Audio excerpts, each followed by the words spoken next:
के लिए कुछ प्रश्न था कि जैसे वो हो रहा है कि परमात्मा से मिलने के लिए जब हम परमात्मा के रूप दिखाई देंगे तो ऐसी जो 5 जो है शत्रुएँ हैं, और इनको भाई हमको अगर हमारा ये भी संगत रहेगा, ऐसा भी अगर मेरा जीवन रहेगा कि कहीं पैसा दिखाए तो लोभी दिखाई दे, कहीं मोह दिखाई दे, कहीं काम दे, कहीं क्रोध दे, अगर हमारा स्वभाव ऐसा ही रहेगा तो हम परमात्मा से कहाँ मिल पाएंगे।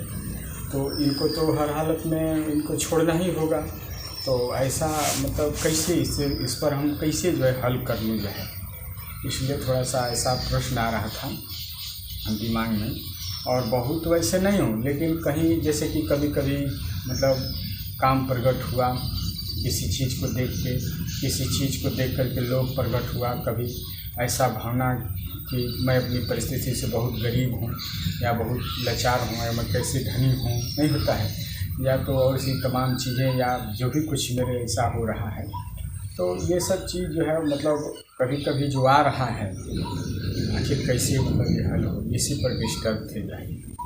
तो हम कहें कि आम आदमी से किसी से कहना मतलब कैसे, एक बार की बात है, देखिए हैं जवानिया में बर्मा में वो रेवतीपुर के रहने वाले हैं, और वो भी संत मत के विचार पे दिनवा कहे कि भैया हम जय गुरुदेव में शायद चले गए, आए थे जय गुरुदेव के बाबा, आज से 20-30 बरस पहले की बात है, गहमर गांव, और एक 2 महिला और हमको दोनों जो है हमारे कंधे पर दोनों होते इस तरह हाथ रख ली।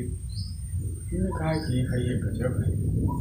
मैंने कहा कि इनसे हट के जाएँ, फिर हट के गए, वो महात्मा की बात को सुनने लगे, कहे कि देखिए ये सब क्या चीज़, यहाँ पर आए और ऐसे।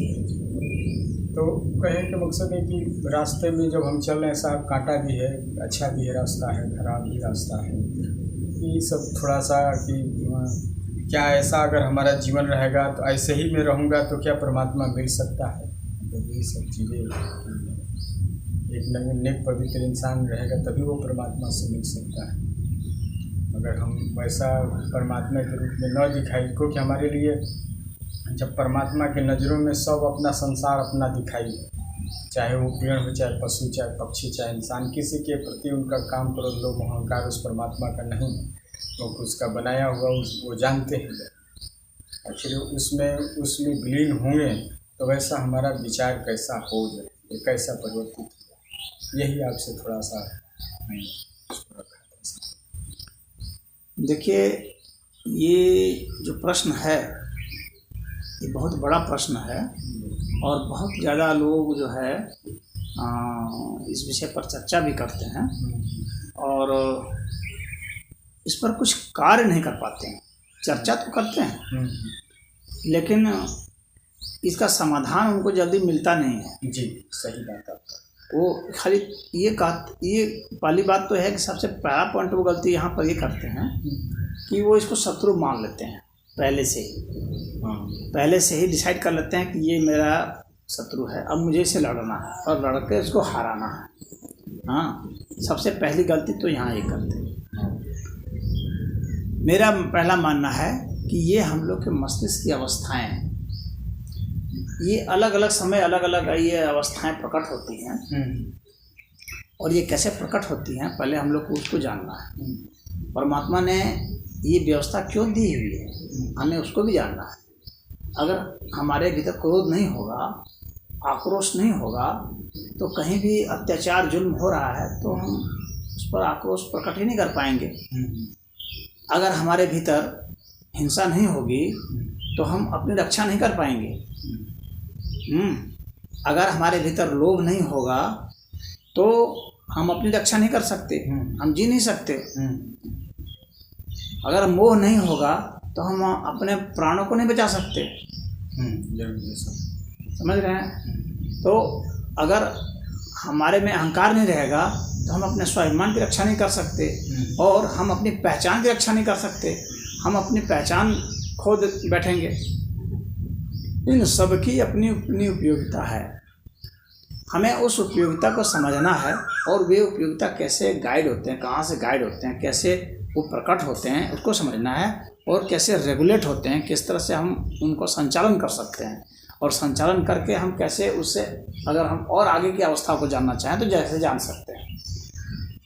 तो सबसे पहले जो है मैं यही कहूँगा कि इनको शत्रु नहीं माना जाए, ये भी परमात्मा की ही एक अवस्था है, इनको भी समझा जाए कि ये है क्या, क्रोध क्या चीज़ है, काम क्या है, लोभ क्या है, मोह क्या है, सबको समझा जाए और ये किस तरह से प्रकट होते हैं उसको समझा जाए। और उसको समझने का कहाँ से है, स्रोत कहाँ है, बिंदु कहाँ है। कई तरह के स्रोत बिंदु हैं, कई तरीके से हम उसको समझ सकते हैं।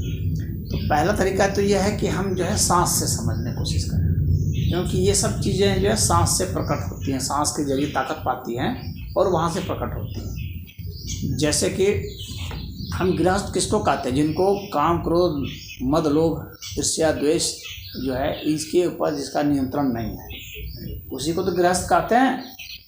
और साधक उसको कहते हैं जिनको इन सब पर नियंत्रण होता जा रहा है। एक सामान्य गृहस्थ में और साधक में यही अंतर होता है। साधक इनके पर नियंत्रण पाता है, इन भावनाओं पर, काम पर, क्रोध पर, लोभ पर, मोह, ईर्ष्या, द्वेष पर। कैसे पाता है, कैसे वो समझता है?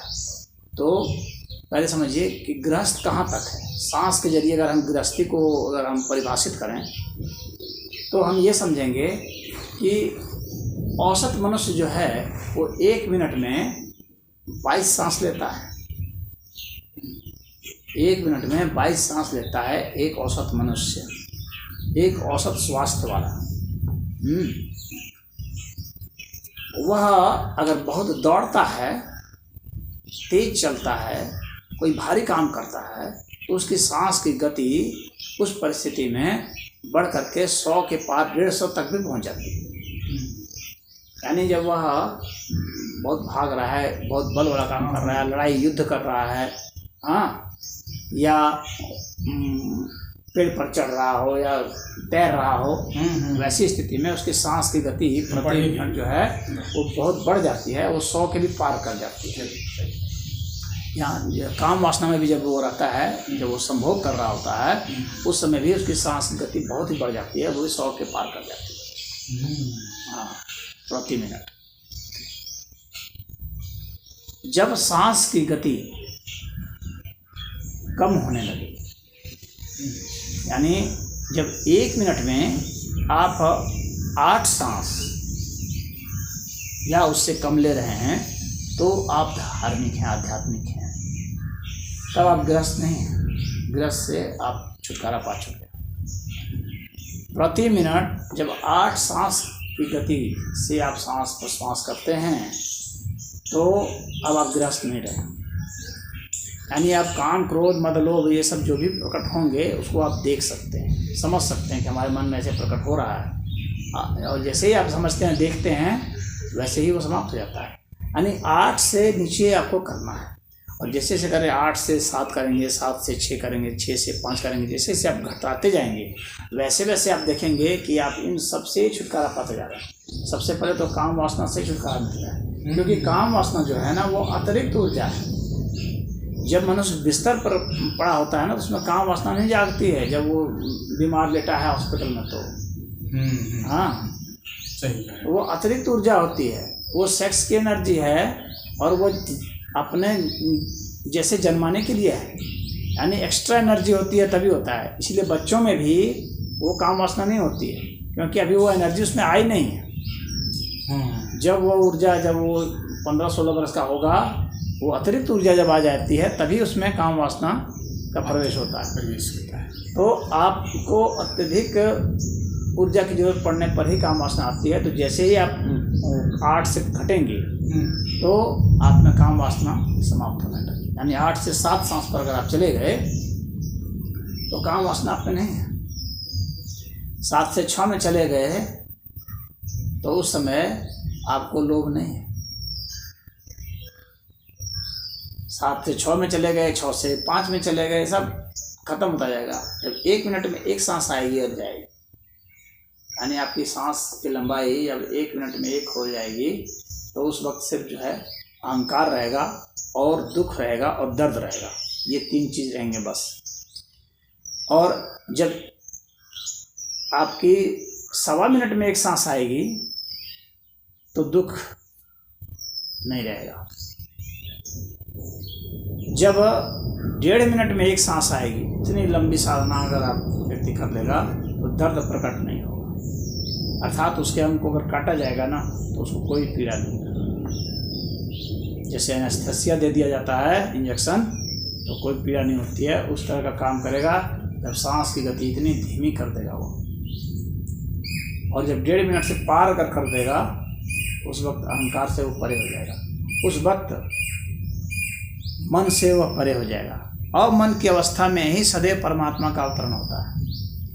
मन जो है ये मध्य क्षेत्र है, और शरीर जो है ये भौतिक क्षेत्र है पूर्ण रूप से। तो हमारा ये जो शरीर है ये भौतिक है, मन जो है मध्य क्षेत्र है, और मन से पार जो है चेतन सत्ता है।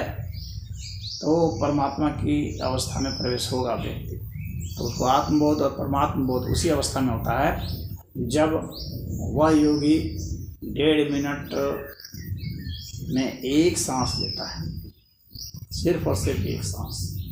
इतनी सांस को धीमी कर देता है, समाधि में उतर जाता है। तो इस तरह से व्यावहारिक अर्थ में वह इनको जान जाता है, और अहंकार के अर्थ में वह इनको जीत लेता है। अहंकार की भाषा में बोलें, लेकिन जीतने वाला जो अहंकार है उसका लोभ तो तभी होगा जब 1.5 मिनट से ज़्यादा, तब उसको अपनापन जो होने का सिर्फ बोध रहता है, अस्मिता का बोध रहता है, वो उस अहंकार का बोध नहीं रहता है। हूँपन का उसको एहसास होता है, मैंपन का नहीं। मैं कहाँ है विलुप्त हो जाएगा। अपने माइंड में मैं खोजेंगे तो आपको कहीं मैं मिलेगा ही नहीं, माइंड में खोजेंगे तो मेरा कहीं मिलेगा ही नहीं उस अवस्था में। तो मैं और मेरापन जो है ना, ये सब जो 1 मिनट में एक सांस से जो नीचे देता है ना, उसी को ये सब बोध होता है, मैं और मेरा। यानी जब ऐसी अवस्था आएगी तो एकदम वो शांत हो जाएगा एकदम। और इस परिस्थिति में अगर उसको काम और क्रोध लो आएगा तो वो जान भी जाएगा। आएगा ही नहीं, एक तो पहली बात तो आएगा ही नहीं आएगा। जब तक वो इस तरह से शांत स्थिर पड़ा है, सांस की वो है, तब तक वो काम क्रोध का कोई सवाल ही नहीं उठता है कि वो आएगा। उसको सिर्फ हैपन की स्थिति का एहसास होता है।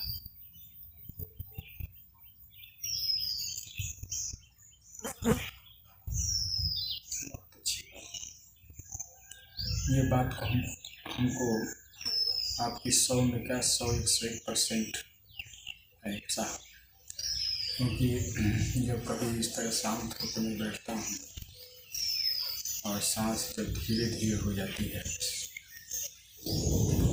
मन शांत हो जाता है, तो उसमें कुछ दिखाई ऐसा नहीं।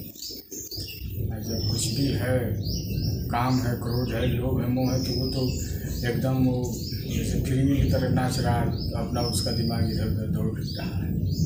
शांत है ये नहीं है। दिमाग तभी दौड़ता ही है जब सांस की गति जो है वो छोटी हो जाती है, सांस की संख्या बढ़ जाती है, तभी होता है। तब उसको, अब उसको इधर उधर बेचे। अब तो देखिए, हमको जमानिया जाना है, अब मैं शांत होते जा रहा हूँ, बारिश इधर हो रही है, हमको कोई टेंशन नहीं हो जाता है। तो क्योंकि मेरा मन शांत हो रहा है, मेरा सोच शांत हो रही है, तो इसकी ख्याल ही नहीं हो जाता है। दिमाग हमारा चला गया बस उसके तरफ कि भाई एक साधक के साथ मिलने पर कि भाई